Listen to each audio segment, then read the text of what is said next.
लेकिन उसको इल्म नहीं था कि उसका दिमाग उसको धोखा दे रहा है। अगर आप इन पिक्चर्स को थोड़ी देर के लिए देखेंगे तो आपका दिमाग धोखा खा जाएगा।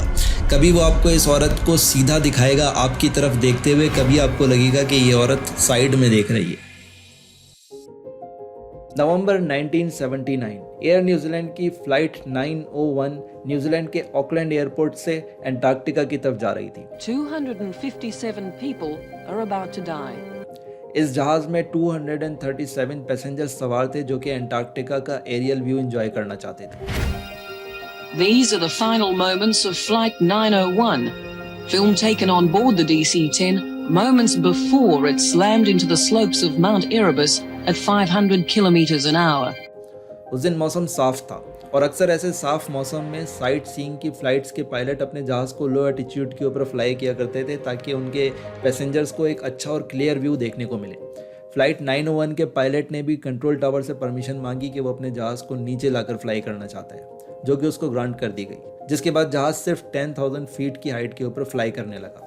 पायलट अपने जहाज़ को वोल्केनिक माउंटेन एरिबस के पास से गुजारना चाहता था ताकि उसके पैसेंजर्स को इस वोल्केनिक माउंटेन का एरियल व्यू देखने को मिले।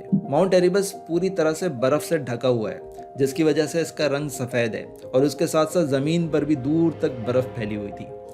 इस वजह से ज़मीन पर पड़ी हुई बर्फ़ का सफ़ेद रंग और पहाड़ का सफ़ेद रंग एक दूसरे के अंदर ब्लेंड करना शुरू हो गया, एक दूसरे के अंदर गुडमुड होना शुरू हो गया और इस वजह से ज़मीन और पहाड़ में डिफरेंस करना ज़रा मुश्किल हो गया। लेकिन पायलट अपने फ्लाइट पाथ सिस्टम के ऊपर रिलाई कर रहा था, जिसके मुताबिक उसके जहाज़ को माउंट एरिबस की साइड पर होना चाहिए था और उसके सामने ज़मीन को फ्लैट होना चाहिए था, क्योंकि वो अपने पास्ट एक्सपीरियंसेस की बुनियाद पर अपने सामने की ज़मीन को फ्लैट देखना चाहता था। इस वजह से उसका दिमाग उसको यही दिखा रहा था, लेकिन उसको इल्म नहीं था कि उसका दिमाग उसको धोखा दे रहा है। असल में उसके सामने की ज़मीन फ्लैट नहीं थी, बल्कि उसका जहाज़ सीधा माउंट एरिबस से टकराने जा रहा था। इस कोलिजन से कुछ सेकंड्स पहले जहाज़ के लो एटीट्यूड अलार्म ने कोलिजन अलर्ट दिया, लेकिन तब तक बहुत देर हो चुकी थी और उस जहाज़ की किस्मत सील हो चुकी थी। जहाज़ सीधा जाकर माउंट एरिबस से जा टकराया और इसमें सवार तमाम 257 पैसेंजर्स अपनी क्रू के साथ मौत का शिकार हो गए।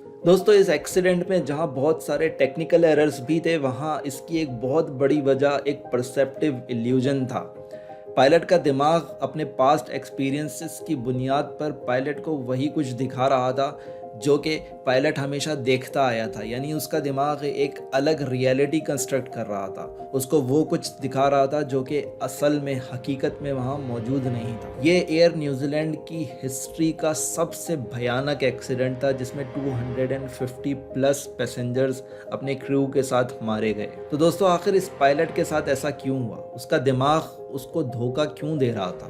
क्या हम लोगों के साथ भी कभी ऐसा होता है? मेरा ख्याल है कि आप सब ने इंटरनेट के ऊपर कुछ ऐसी पिक्चर्स देख रखी होंगी जो कि आपके दिमाग को कुछ देर के लिए धोखा देती हैं, कुछ देर के लिए आपके दिमाग को ट्रिक करने की कोशिश करती हैं। मिसाल के तौर पे अपने सामने इस तस्वीर को देखें।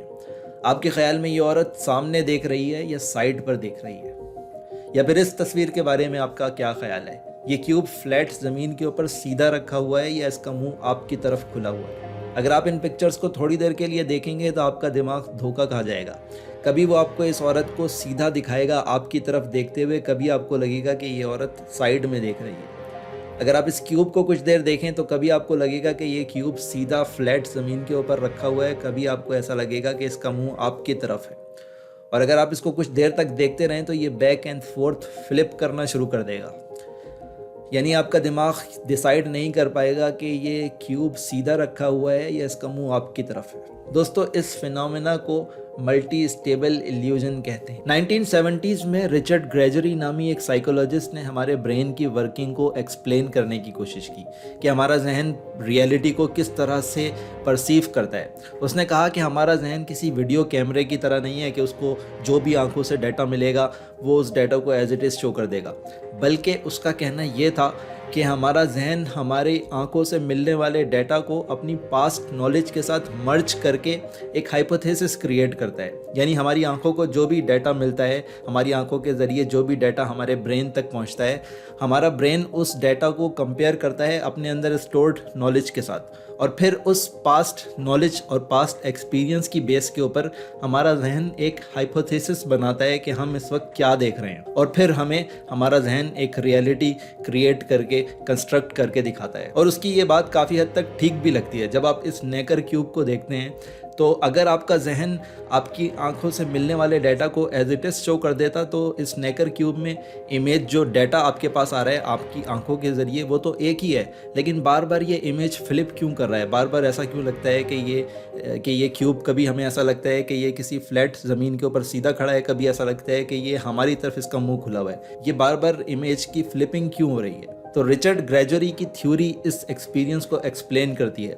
वो कहता है कि हमारा जहन अपनी पास्ट एक्सपीरियंस की बुनियाद पर जब हमने अपने 3D एक्सपीरियंसेस में क्यूब्स को देखा होता है, वो उसकी बुनियाद पर 2 हाइपोथेसिस क्रिएट कर लेता है। और मज़े की बात यह है कि वो इन दोनों हाइपोथेसिस में से डिसाइड नहीं कर पाता कि इनमें से कौन सा हाइपोथेसिस ठीक है। इस वजह से ये इमेज फ्लिप करता रहता है। कभी हमें लगता है कि ये क्यूब फ्लैट ज़मीन के ऊपर सीधा खड़ा है, कभी ऐसा लगता है कि इस क्यूब का मुंह हमारी तरफ खुला हुआ है। इसी तरह इस औरत के केस में भी हमारा जहन 2 हाइपोथेसिस क्रिएट करता है।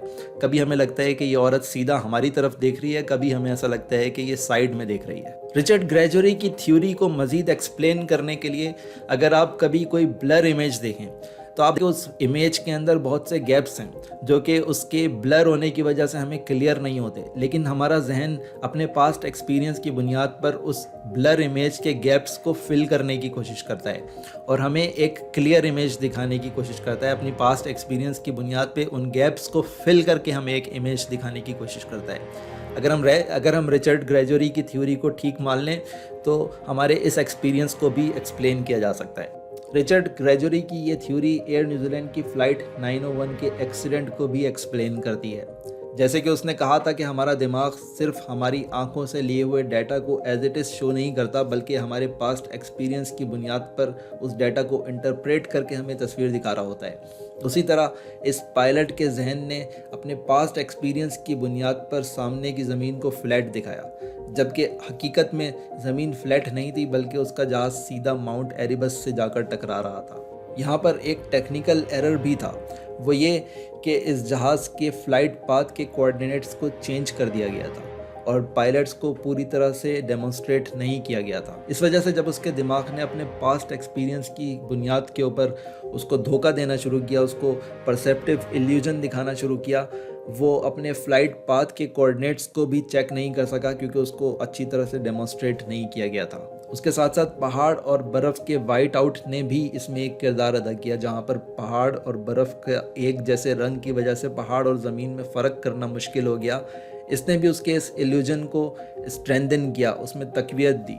लेकिन हकीकत ये थी कि उसका दिमाग उसको एक परसेप्टिव इल्यूजन दे रहा था, उसको एक ऐसी तस्वीर दिखा रहा था जो कि हकीकत से मुख्तलिफ थी, जिसके साथ कुछ मज़ीद फैक्टर्स ने मिलकर उसके इस इल्यूजन को स्ट्रेंथन किया और इसके नतीजे में एयर न्यूजीलैंड की फ़्लाइट का बदतरीन हादसा हुआ। अगर आपके साथ भी कभी ज़िंदगी में कोई ऐसा इल्यूजन हुआ है जहां आपके दिमाग ने आपको ट्रिक करने की, आपको धोखा देने की कोशिश की हो, तो कमेंट्स में ज़रूर लिखिएगा। अगर आपको ये वीडियो पसंद आई है तो इस वीडियो को लाइक करें और दूसरे लोगों के साथ शेयर करें।